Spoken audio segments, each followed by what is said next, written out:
Hey everybody, Crystal Beaudry here with Crystal's Clean Kitchen. So we are doing a special event for the month of December. We are calling it the 25 Days of Christmas. That means that from the 1st to the 25th, we will be posting every single day a Christmas-themed dessert recipe that is low-carb friendly, that is keto approved, and you guys, it is going to be so amazing. You're not going to want to miss any of the days. Now, some of these episodes I made a few years ago, and I am re-editing them and reposting them. So it goes perfectly with this series though. Seriously, 25 days of recipes. This is gonna be awesome. You're not gonna wanna miss it. Before we get into it though, would you do me a huge favor and hit that like button? Thanks so much.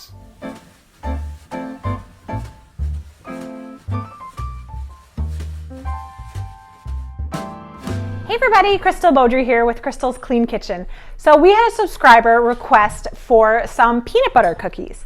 So this recipe, it turned out so amazing. I made half the recipe with just peanut butter, and then I made half where I added in some chocolate chips. And oh my goodness, they turned out so good. I cannot wait for you guys to try it. And you know what? It's a super easy recipe.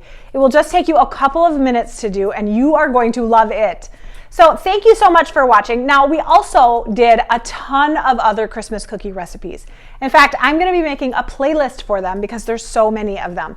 And of course, they're all keto approved. They're all no sugar, low carb, all of that. You guys, you're going to love that series. So make sure to check in the playlist button for all of those.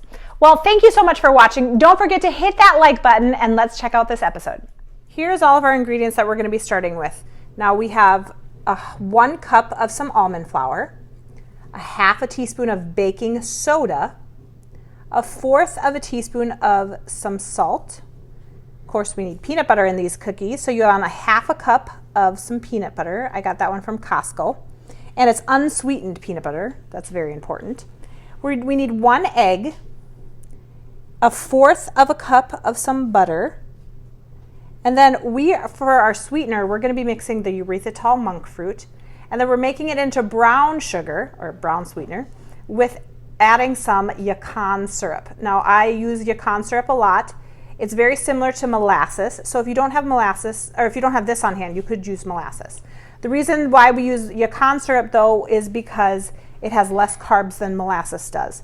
So 2/3 of a cup of the sweetener, and then maybe 1 tablespoon of some Yacon syrup, maybe 1 to 2 tablespoons, depending upon how dark you like it. Then we also need 1 teaspoon of some vanilla. Now we could add some chocolate chips if you're wanting. I have these chocolate chips from Costco. They are no sugar added, and they taste really good. But the only bad thing is they only sell them around Christmas time. So if you're wanting them, I always just buy a ton of bags and store them because then I can have them all year round. And so we'll be doing half of our mixture with no chocolate chips, and then I'm not going to add the full 1/3 of a cup. I'll just add some at the end, just because my husband likes them without chocolate chips, but my kids like them with chocolate chips. Okay, let's mix this together. So next we're going to be making our brown sugar. Now I have my 2/3 of a cup of monk fruit in here, and I'm going to be using, I'm almost out of Yacon syrup. I'm going to be using about a tablespoon of Yacon syrup. If you are wanting it darker, you can use 2 tablespoons, but also use molasses. You just want to get in there with your fingers, kind of mix it all up, and you'll see that it's starting to turn brown. The darker that you want it, the more Yacon syrup you put into it. As you can see, it's turned a golden color. If you are wanting it darker than that, like I said, just add in some more of either molasses or Yacon syrup. You're going to need 1 cup of almond flour, a half of a teaspoon of some baking soda, and a 1/4 of a teaspoon of some salt. Stir that together, and then we'll mix in our wet ingredients. So put in your half stick of butter, and then you put in your 2/3 of a cup of brown sweetener. Once you're done with that, you're gonna mix it until it's clean. Okay, so this is what it looks like after we mixed it. So now let's put in a half a cup of peanut butter. Okay, then you put in 1 egg, 1 teaspoon of vanilla. Just a little. Mix it all together, and we're gonna add in the dry ingredients. Okay, so this is how it looks. Now we're gonna add in the flours. Okay, so let's mix it together.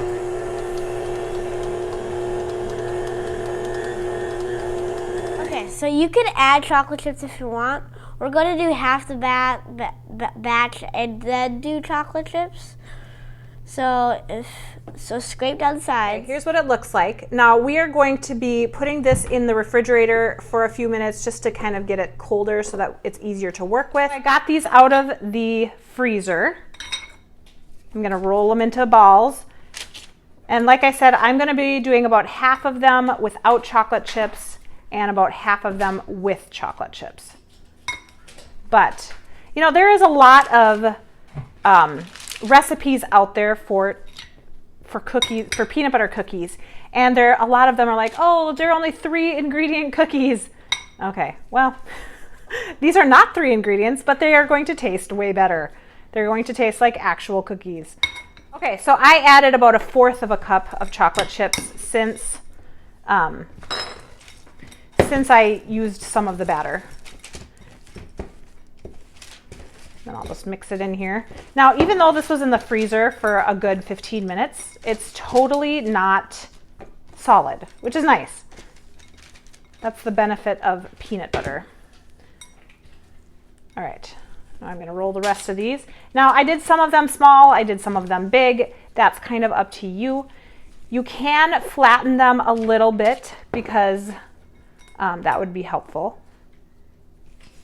But if you want them more like poofed up, then I guess you don't have to. So we have them all rolled out. We are going to bake them at 350 degrees for about 10 to 12 minutes, and then we'll let them rest and kind of harden up after that. I am actually going to just push it down just a little bit, just so that it's not super ball shaped. Pulled these out of the oven. They are looking and smelling so good. I'm gonna let them cool down completely though before I move them. All right, here they are. They turned out great. You ready for your taste test? Yep. They're good, seriously.